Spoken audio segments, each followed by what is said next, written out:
Hello guys, welcome to hit TV. నేను మీ నిహాల్. ప్రస్తుతం మనతో ఉన్నారు senior political analyst KS Prasad గారు. సార్ నమస్తే సార్. నమస్తే అండి.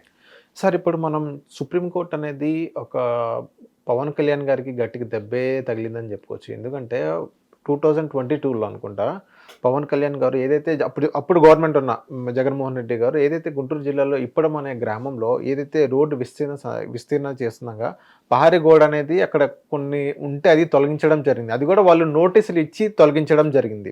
సో అప్పుడు పవన్ కళ్యాణ్ గారు అక్కడికి వచ్చి నోటీసులు ఇవ్వకుండా ఎలా పగలగొడతారు? ఈవెన్ జనసేన కార్యకర్తలని ఇది చేస్తున్నారని పోర్ట్రేట్ చేశారు.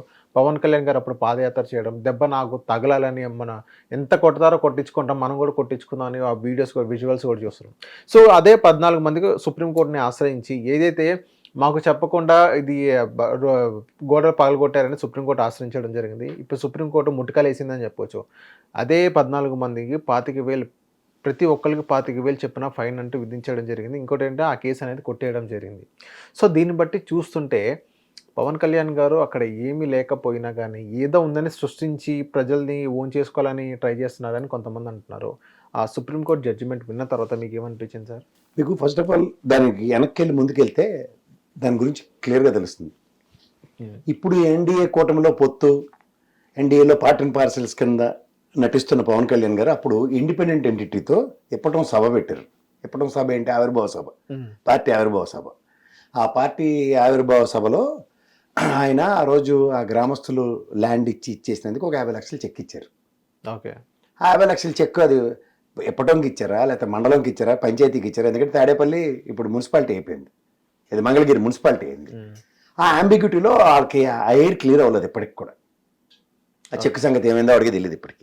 రెండోది, అక్కడ జరుగుతున్న పరిణామాల్లో ఆయన నెక్స్ట్ చేసిన మూమెంట్ ఏంటంటే ఇప్పటం సభ అక్కడ నిర్వర్తించినందుకు ప్రభుత్వం కక్ష కట్టేసి ఆ కాంపౌండ్ వాళ్ళు రోడ్డు మీద కట్టిన మెట్లు అన్ని ఎరగొట్టేసిందని ఒక మూమెంటం ఫ్లేరప్ చేశారు. చేసి ఆ రోజు జీపీకి వెళ్ళారు, జ్ఞాపకం ఉంది కదా. అక్కడ ఒక అధికారి, పోలీస్ అధికారి ఆయన నియంత్రిస్తారు. సార్ 5 నిమిషాలు ప్రశాంతంగా వినండి సార్, ఏమవుతుంది అన్నది. అప్పుడు రక్తం చిందించేస్తాం, భావావేశానికి గురై పరిగెట్టారు. అప్పుడు గౌరవ హైకోర్టు కూడా ₹1,00,000 పెనాల్టీ వేసింది తప్పని. ఇప్పుడు అది సుప్రీంకోర్టులో ఛాలెంజ్ చేశారు. చేస్తే ఏమైంది? కేసే తప్పు, పక్కదారి పట్టిస్తారని చెప్పి 25,000 పెనాల్టీలు వేసింది 14 మందికి. ఇప్పుడు ఒక క్వశ్చన్ నేను చెప్తా. ఆ రోజు మీకు క్లారిటీ లేదు. పాయింట్ 1 ఏంటి? మీరు పొత్తుకు వెళ్తారా లేకుండా ఇండిపెండెంట్ కెపాసిటీతో మీరు ఆవిర్భావ సభ నిర్వర్తించుకున్నారు. తదనంతరం ఒక ప్రభుత్వం తీసుకుంటున్న నిర్ణయాలు అన్నీ తప్పని మీరు ఎస్టాబ్లిష్ చేస్తూ గత ప్రభుత్వం మీద అధికారమే పరమావధిగా పనిచేశారు. కానీ ఆ రోజు మీకు తెలుసో తెలీదు, మీ ఇంట్లో ఉన్న వస్తువులు మీరు ఎలా పరిరక్షించుకుంటారో అలాగే కామన్ రోడ్లు లేకపోతే కామన్గా ఉన్నాయి ఏవైతే ఉన్నాయో వాటిని ప్రొటెక్ట్ చేయడానికే ప్రజాస్వామ్యంలో ప్రజాప్రభుత్వాలు నెలకొల్పబడతాయి. మీకు ఇప్పటంలో వాళ్ళు ల్యాండ్ ఇచ్చారు కాబట్టి వాళ్ళు రోడ్ల మీద ఇల్లు కట్టుకున్నా, గోడలు కట్టుకున్నా, మళ్ళీ కట్టి చూడండి ఒకసారి. ఇదే చంద్రబాబు గారి గవర్నమెంట్ కూడా ఫుడ్ డౌన్ చేసి అవన్నీ ఎరగొడతారు. ఓకే, అంచేత ఏంటంటే అధికారం వచ్చిన తర్వాత మెలోడనే కళ్ళజోడు పెట్టుకుని వైట్ డ్రెస్ వేసుకుని కాకుండా ఓ మిలిటెంట్లో ఆ రోజు వెళ్ళిన ఉదంతానికి కంపేర్ చేసుకుంటే అధికారం కోసం మీరు ఆ విధంగా ప్రొవొకేషన్స్ తీసుకురావడం ఎంతవరకు సమంజసం అన్నది అది మీ విజ్ఞతకు వదిలేయాలి. అది అక్రమంగా కూలగొడుతున్నారు అన్నప్పుడు పవన్ కళ్యాణ్ గారు అన్నారు. అదే చెప్తున్నాను సార్, ఏది అక్రమం ఏది సక్రమో తెలుసుకోకుండా నేను జనసేన పార్టీకి తెలుగుదేశంకి సపోర్ట్ చేస్తాను కాబట్టి రోడ్డు సగం కడతానంటే ఊరుకుంటారా? లేదు. మరి ఆ రోడ్డు ప్రభుత్వం కూడా రోడ్ ఎక్స్పాన్షన్కి వెళ్తుంది. ఎందుకంటే మంగళగిరి మున్సిపాలిటీ అయింది. మున్సిపాలిటీ అయినప్పుడు రోడ్ ఎక్స్పాన్షన్స్ చేస్తున్నారని చెప్పి క్లియర్గా చెప్తున్నప్పుడు ఎప్పుడో సభ పెట్టారు కాబట్టి కడుపు మడితో మా వాళ్ళని కొడుతున్నారు అన్నది ఈయన తీసుకొచ్చిన provocation. Okay, when you live in illusions ఎవరైనా మీకు ఏం చేయగలుగుతారు? అవును, అది జరిగింది. అంచేత సంబంధిత హైకోర్టు కానీ సంబంధిత గౌరవ సుప్రీంకోర్టు కానీ ఇచ్చిన వెరడిక్ట్స్ని కూలంకషంగా పరిశీలించిన తర్వాత ఇప్పుడు ప్రభుత్వ పరంగా మళ్ళీ ఏ జీపో కారో బస్సో వేసుకుని ఎలా వెళ్తారో వెళ్ళమనండి ఒకసారి. ఇప్పుడు వెళ్ళి ఏం పెనాల్టీలు కట్టక్కర్లేదు, నేను చూసుకుంటానని. ఎందుకంటే మన సీజ్ ద షిప్ అప్పుడు కెమెరా వేస్తే నేను చూసుకుంటానన్నారు కదా. అలా ఇప్పుడు గౌరవ సుప్రీంకోర్టు ఇచ్చిన దాన్ని నేను చూసుకుంటానని చెప్పానండి. వాళ్ళకి చూద్దాం. అంటే ఆ 25,000 ఈయనే కడతారు అనుకోవచ్చు కదా. మీరు అలాగే ఉంటుంది, ఇంకా మీరు కూడా అలాగే ప్రవర్తి చేయండి. ఎక్కడ ఉన్నారు సార్ మీరు కూడా, మేము కూడా ఎక్కడ ఉన్నామండి. ఒక పరిస్థితి అక్కడ ఏ విధంగా అట్రిబ్యూట్ అయిందో చూడమనండి, ఎవరికి ఎలా అనుభవించుకున్నారో చూసుకోమనండి, ఎవరికి అనుగుణంగా నేను మలుచుకున్నారో గమనించమనండి. ఇది ప్రజలు గమనించవలసిన విషయం. అవును సార్. ఇప్పుడు పవన్ కళ్యాణ్ గారు అక్కడికి వెళ్ళారు. అక్కడికి వెళ్ళిన తర్వాత అక్కడ సమ్ సార్ట్ ఆఫ్ పీపుల్తో ఒక గొడవ చేయడం, ఒక ఇల్యూషన్ క్రియేట్ చేయడం జరిగింది అక్కడ ప్రజలతో. సో నెక్స్ట్ అది డ్యామేజ్ జగన్మోహన్ రెడ్డి గారికి అయింది ఆ ఏరియాలో. ఎందుకంటే కదా ఇప్పుడు నాకు తెలిసి ప్రజాస్వామ్యంలో ప్రొసీజర్ ఉంటుంది. ఇప్పుడు ఉదాహరణకి మీరు ఒక పార్టీ ప్రెసిడెంట్ అనుకోండి, స్థానిక ఎమ్మెల్యేకి నిలువరించాలి ఫస్ట్, ఒక విన్నపం ఇవ్వాలి, బాబు ఏంద్ర బాబు మా వాళ్ళు ఇలా అన్యాయం చేస్తారా మీ నియోజకవర్గంలో అన్నది. నెక్స్ట్ లెవెల్ ఓ డీజీపీ ఆఫీస్కో లేదా ముఖ్యమంత్రి గారికో లెటర్ రాసిన తర్వాత దాని మీద కరెస్పాండెన్స్ లేదనుకోండి, అప్పుడు ఈ కమ్యూనిస్ట్ పార్టీ భావజాలతో ఎస్ మేము ఉద్యమం చేస్తాం, నిరసన తెలియజేస్తాం అంటే ఒప్పుకుంటారు. ఏమీ లేకుండా లేడికి లేచిందే ప్రయాణం అన్నట్టు వెళ్తే కాన్సిక్వెన్స్ ఎవరు అనిపిస్తున్నారు ఇవాళ? నేనా మీరా? వాళ్ళే. పవన్ కళ్యాణ్ గారా? అంతే. అక్కడ ప్రొవోక్ అయిన పిల్లలు 14 మంది కుటుంబాలు బలయ్యారు. అంతే. అందుకే కృష్ణ గారి సినిమా డైలాగ్ రెచ్చిపోతే చచ్చిపోతామని.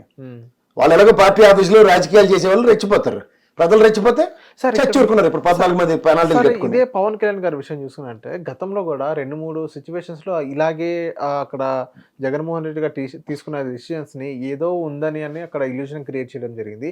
అండ్ నెక్స్ట్ మనకు 1-2 కోర్టు కూడా ముట్టుకలు వేయడం జరిగింది పవన్ కళ్యాణ్ గారికి, మీరు చేసేది తప్పు అని చెప్పి. అందులో వన్ ఆఫ్ ది పార్ట్ ఇప్పుడు ఇది ఈ 14 మంది పైన 25,000 అనే పెనాల్టీ ఇప్పటంలో. సో ఇలా చూసుకున్నట్లయితే పవన్ కళ్యాణ్ గారు అక్కడ ఏదో రాజకీయం చేయాలని సృష్టిస్తున్నారు, ఆ ఎమ్మటిని దొరికిపోతున్నారు అన్నట్టుగా ప్రొవోక్ అవుతుంది కదా ప్రజల్లో. ఆబ్వియస్లీ ఇప్పుడు సీజ్ ద షిప్ ఏమైంది? మనం ఆఫ్రికన్ దేశాలతో ఉన్న ఒప్పందాలకి ఆమె విభిన్నంగా ఇక్కడ ప్రవర్తిస్తే కుదరదు, రిలీజ్ చేయండి, central government we are not considering this అని చెప్పింది.